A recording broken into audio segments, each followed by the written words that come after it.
Unity Church of El Cajon welcomes you.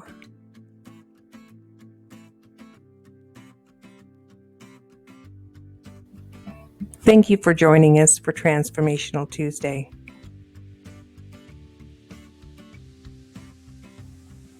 So sit back, relax, and let's get started. Okay.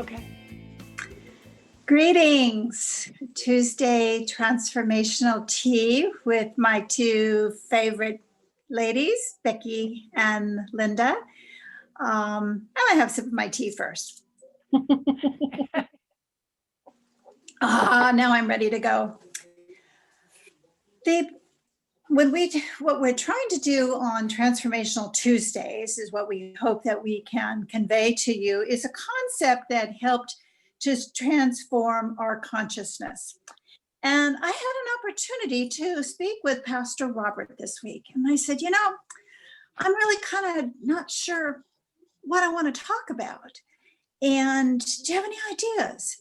And he said, yeah, Cathy, talk about divine mind.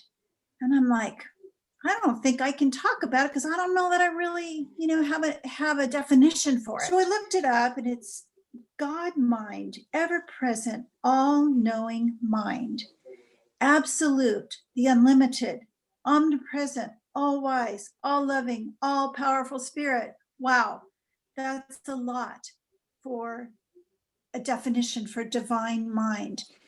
And Pastor Robert was saying that a lot of people that are new to Unity, this would be helpful for them to have this understanding of something that we're familiar with. Now, I've been in the Unity movement for 50 years, but I can't say that I could, before this, tell you what does divine mind mean. So there is but one mind, and that mind cannot be separated or divided because, like the principle of mathematics, it is indivisible. All that we can say of the one mind is that it is absolute and that all manifestations are in essence like itself. Divine mind, creative power, the functioning of the principles of being and action. Mind is not a thing. Got it? It's not a thing. It is that which, through orderly process, produces things. So divine mind first conceives the idea, then images its fulfillment. Man, woman, acting in cooperation with divine mind, places himself, herself, under the same creative law, and thus brings the ideas into manifestation. I understand divine mind better now. How about the two of you? Do you have anything to add to that, to maybe an experience for yourself or your own understanding of that? I was introduced to the idea by Wayne Dyer and Deepak Chopra.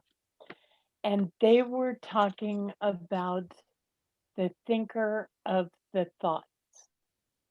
And Deepak Chopra is a doctor and has a medical background. And he was explaining that there is nothing that has ever been found in a human brain that is capable of thinking thoughts. All of the thoughts come from beyond the brain and are interpreted through the brain into our being. So where is the thinker of the thoughts? It's not in our brains, it's beyond. It's more than our physical form is where thoughts originate. And for me, that's divine mind. And I love that. It was a really wonderful talk. And it helps me to be aware that some thoughts are bigger than me. I have a rule of 3. If 3 people walk up and say the same thing to me, and in different situations, different people, not even together, tell me the same thing, I hear it 3 times, I hear that from on high. I hear that from beyond, the thinker of the thoughts. And I can't tell you how many times that happens in my life. I start paying attention the second time I hear it, and when it comes again, I have to hear it out loud, real loud. Wow. I absolutely have the same experience. I really pay attention.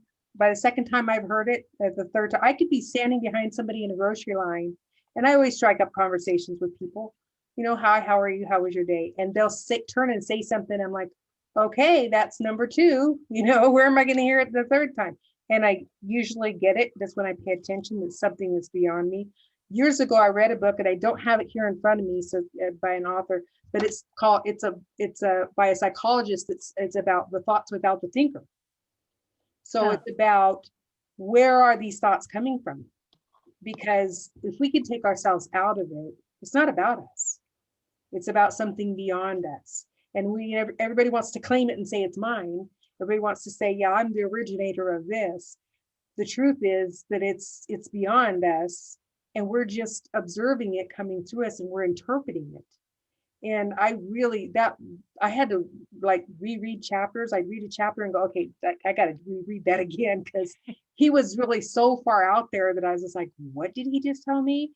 And it was given to me. He's a Buddhist monk that was a psychiatrist or something. And I mean, just this amazing guy. And I'll have to find his name. I'll try to remember, put it at the end of the credits on this, because it was an amazing book about that exact thing. It's not about us, it's out here, and we're just interpreting it, and who are we?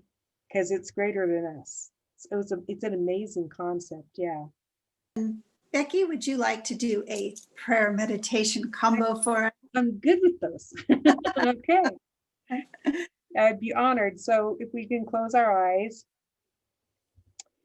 and take a breath in, and say, Father, Mother, God, as we meditate on the thoughts and the thinker, as we let it flow through ourselves, help us to understand that even though it's beyond us, we are in the flow of it. It is us. We are the thoughts and the thinker.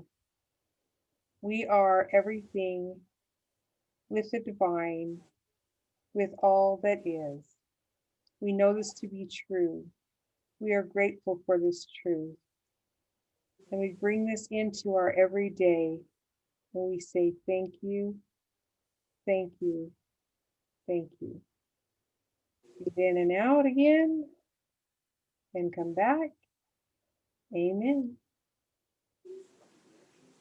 Thank you. That was beautiful.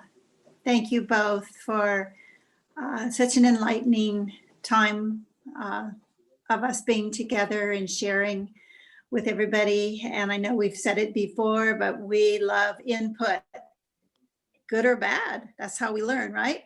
So give us some input, make some suggestions, and tell us, hey, I want to be on that show, because we've got room for you. So have a wonderful transformational week, and we will see you all next week. God bless. Thanks so much for joining us. We hope you enjoyed our chat.